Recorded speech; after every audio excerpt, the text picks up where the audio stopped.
Praise the lord. దేవుని నామానికి స్తోత్రం. మన ప్రభు అయిన యేసు క్రీస్తు నామమున మరి మీ అందరికీ మా శుభాభివందనములు తెలియజేస్తున్నాం.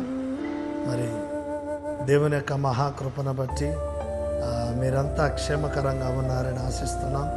దేవుని యొక్క మహాకృపను బట్టి మేము కూడా ప్రభువునందు చాలా బాగున్నామని చెప్పాలి. దేవుని నామానికి స్తోత్రం.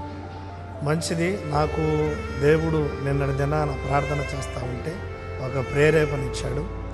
మరి ఆ 3 రోజుల ఉపవాస ప్రార్థన కోడికలు ఏర్పాటు చేయమని.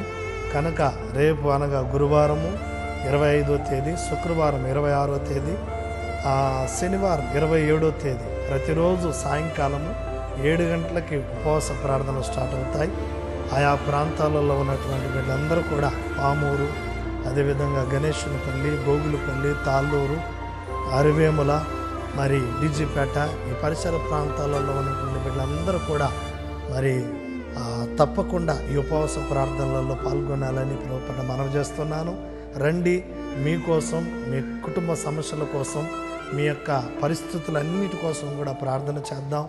దేవుని సన్నిధిలో తనకు నిజముగా మొరపెట్టే వారందరికీ ఆయన సమీపముగా ఉండి వారి ప్రార్థన అంగీకరించే దేవుడు మన దేవుడు.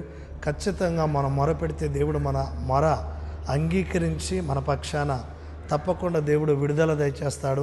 అప్పుల సమస్యలతో ఉన్న, దురాత్మ శక్తుల చేత పీడించబడుతున్న, ఆర్థిక ఇబ్బందులతో బాధపడుతున్న, సమాధానం లేక ఉన్నా, సంతోషం లేకుండా ఉన్నా, ఆనందం లేకుండా ఉన్నా, మరి మీ కుటుంబంలో ఏ ఎలితి ఉన్నా కూడా ఆ ఎలితిని బట్టి మనం ప్రభు సన్నిధిలో ప్రార్థన చేద్దాం. ఒకవేళ మీరు చేసే కష్టార్జితం చేతులకు రావడం లేదా, మీ చేతి పనులు వర్ధిల్లడం లేదా, లేకపోతే ఆత్మీయంగా దిగజారిపోతున్నారా, శారీరకంగా బలహీనులైపోతున్నారా, ప్రభు సన్నిధిలో తప్పకుండా ప్రార్థన చేద్దాం. ఎందుకంటే మరి ప్రార్థన ద్వారా దేవుడు గొప్ప విజయాన్ని, విడుదల ఇచ్చే దేవుడు. కనుక అందరూ తప్పకుండా పాల్గొనండి. మంచి ఆరాధన ఉంటుంది, పాటలు ఉంటాయి, మంచి ఆత్మీయ వాక్య సందేశం ఉంటుంది. మీరందరూ కూడా తప్పకుండా పాల్గొని దైవాశీర్వాదములు పొందాలని ప్రభు పేరట మీ కుటుంబంతో కలిసి రండి. మనందరం కూడా కలిసి దేవుని ఆరాధిద్దాం, దేవుని మహిమపరుద్దాం.